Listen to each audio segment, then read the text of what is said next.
It's a quick video on this free M3000 hand masker, which I use for masking up prior to spraying. It's an amazing piece of kit.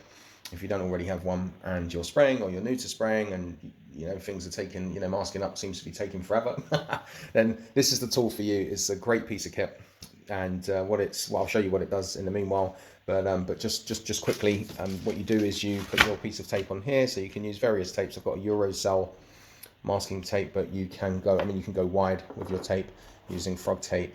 This is a particularly good tape. If you don't already know about it, I'd suggest giving it a go, the Product Advance. And then you use either a masking film or a roll of paper like this. And so you can buy these online. I buy like a box load.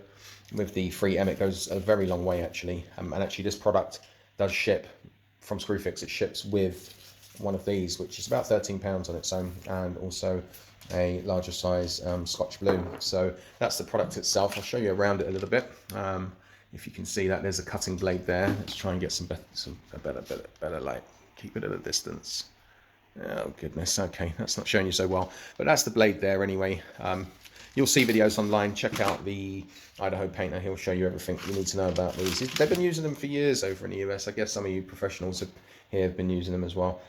I've recently got into spraying, so yeah, I just thought for anyone else that has, that's kind of following, at least you can kind of see the tools that I'm using. So what does this do? So let's have a look.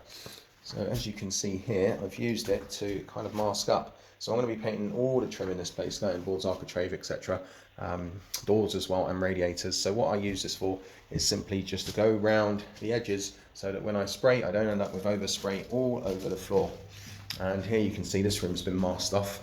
So I've masked it off. I've used the Product Advance first of all, just to give me a nice clean edge for when I spray. And then I've gone over with the regular tape with the masker, just to give me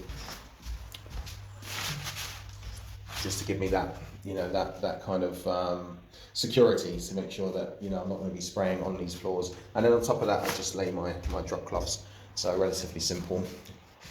So on occasion I do use this this no nonsense. It just kind of holds my drop cloths in place. The last thing you want when you're spraying is for you to start pulling out all your paper, and it can quite easily be done just from treading on it and accidentally, not lifting your feet. I've also used it here on the windows, so I'm going to be doing this sill.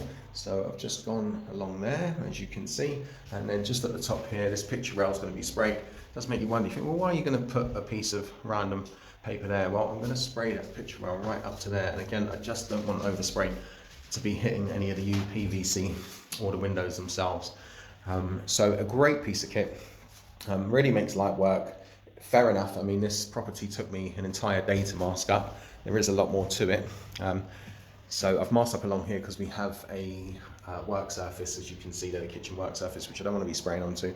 I'm going to be spraying this radiator as well as this trim. And in terms of the plug sockets, I've just whipped around them with the masker and then scrunched up anything else that's left over, as you can see.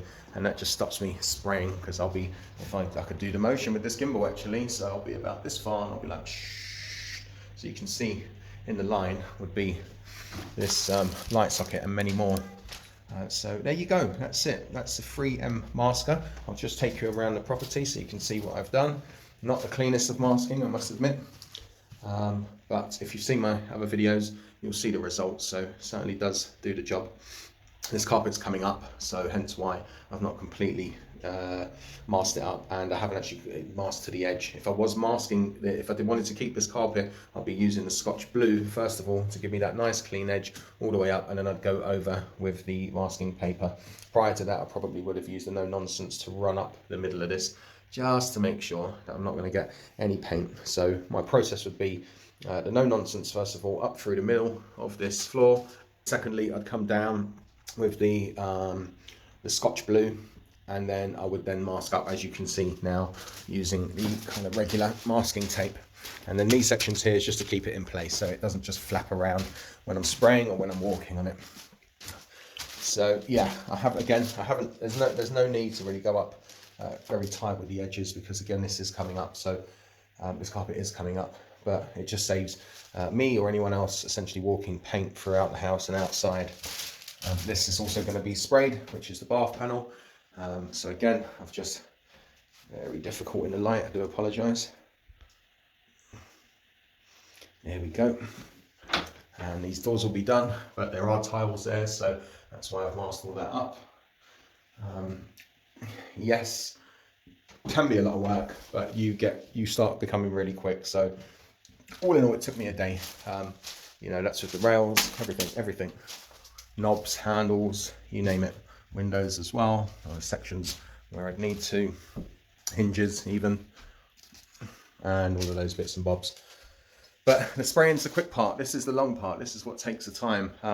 So I've had a day of this, but you know, in a single day, I would have primed and given everything, all the trim, all the woodwork, all the radiators, a primer, and at least a coat of.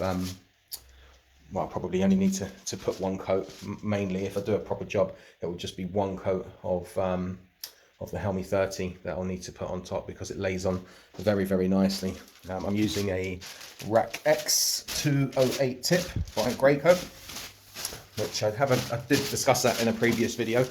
It was recommended. Thank you for everyone leaving your comments, and you know, kind of helping us newbies along, really. What have we got? Where are we? Is that? That's it. It's the FFLP tip by Graco, and I think I can't see that now for some reason, but that should be a 208 or a 210. I think that's a 210 actually. So that's the tip I'll be using. It's an amazing tip. You do have to buy the guard to go with it. Unfortunately, it won't just fit in any regular guard. So there you go. Okay, cheers, bye.